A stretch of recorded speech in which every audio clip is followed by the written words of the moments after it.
Mummy எனக்கு என்னாச்சும் sweet சாப்பிட்ற போல இருக்கு. குலாப் ஜாம் செஞ்சு தரீங்களா ப்ளீஸ்? குலாப் ஜாம் செஞ்சு தரீங்களா ப்ளீஸ்? Okay okay. தெரிஞ்சா மம்மிக்கு என்ன கொடுப்ப ஸ்பெஷலாக? உமா தானா? ஓகே ஓகே, மம்மி செஞ்சு தரேன். ஜெனிட்டா கேட்ட மாதிரி குலாப் ஜாம் செஞ்சிடலாம். நான் வந்து இன்றைக்கி வந்து எம்டிஆர் பிராண்டு தான் எடுத்திருக்கேன். நான் ரெகுலராக வந்து இந்த கம்பெனி தான் வாங்குவேன்.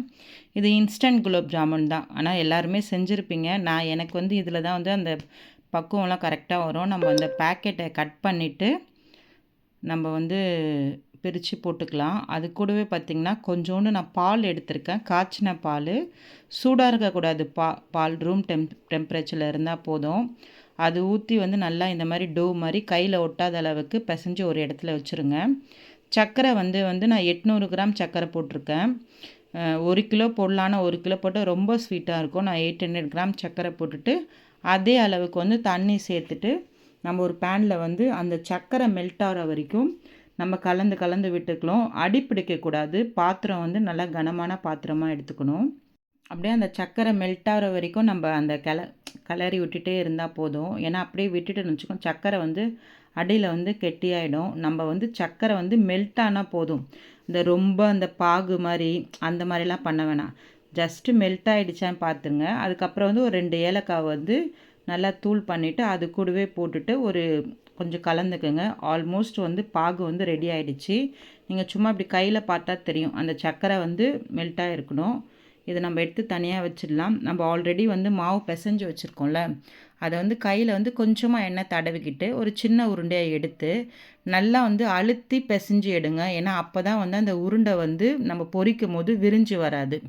நம்ம நார்மலாக உருண்டை பண்ணோம்னு வச்சுக்கோங்க, அது விரிஞ்சு வரும்.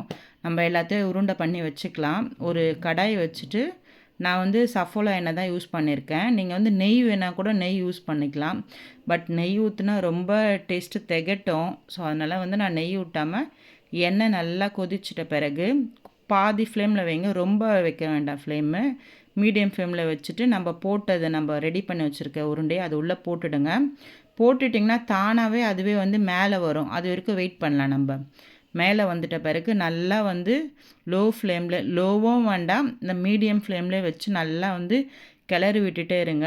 ரொம்ப வந்து தீச்சிடாதீங்க. ஏன்னா வந்து வெளியில் தீஞ்சிச்சுன்னா உள்ளே வந்து வேகாது. அதனால் வந்து மீடியம் ஃப்ளேம்லேயே நல்லா போட்டு எடுத்து இந்த மாதிரி நல்லா ப்ரௌனிஷாக வரணும். எல்லாத்தையும் போட்டு தனியாக வச்சுடுங்க. நான் வந்து அந்த ஏலக்காய் போட்டோம்ல, பசங்க வந்து ஏலக்காய் வாயில் படும், அதனால் வந்து நான் ஃபில்ட்ரு பண்ணிக்கிட்டேன். உங்களுக்கு வேணும்னா நீங்கள் அப்படியே கூட நீங்கள் ஊற்றிக்கலாம். நான் மோஸ்ட்லி வந்து எடுத்துருவேன் அந்த ஏலக்காவை தனியாக. எடுத்துகிட்டு நம்ம உருண்டை போட்டு வச்சுருக்கோம்ல, அது எல்லாத்தையும் வந்து அதில் வந்து நல்லா ஃபுல்லாக டிப் பண்ணிவிடுங்க. மொத்தமாகவே போடலாம். நான் சும்மா ஒன்றா எடுத்து போட்டுட்ருக்கேன். நல்லா ஃபுல்லாக போட்டுட்டு ஒரு கரண்டி எடுத்து நல்லா 2 கிளறிட்டு, நான் நைட்டு செஞ்சேன் இது. ஸோ அதனால் வந்து நம்ம அப்படியே எடுத்து வச்சுருவோம். மறுநாள் பார்த்திங்கன்னா நம்ம இந்த சைஸோட டபுள் மடங்கு வந்து சைஸ் பெருசாக இருக்கும். இந்த பாருங்கள் எவ்வளோ பெருசாகிடுச்சு. ரெடி பண்ணி வச்சுட்டோம். இப்போ மேடம் கிட்ட எடுத்துகிட்டு போய் கொடுக்கலாம். டன்டடாயிங், நீ கேட்ட குலாப் ஜாமுன் ரெடி ஆகிடுச்சு. இங்கே பாரு, என்ன பாரு, ஃபஸ்ட்டு பாரு, அதுக்குள்ளே ஜீராவை சாப்பிட்டுட்டு எப்படி இருக்குன்னு சொல்லணும். ஓகேவா?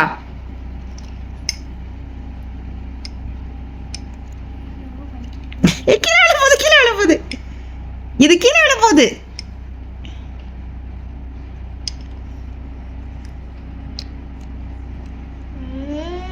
டேஸ்டி. நல்லா இருக்கா? நீங்களும் இந்த மாதிரி ட்ரை பண்ணி பாருங்க. உங்களுக்கு இந்த வீடியோ பிடிச்சிருந்தா லைக் பண்ணுங்க, ஷேர் பண்ணுங்க, கமெண்ட் பண்ணுங்க, மறக்காம சப்ஸ்கிரைப் பண்ணுங்க. பாய், தேங்க்யூ.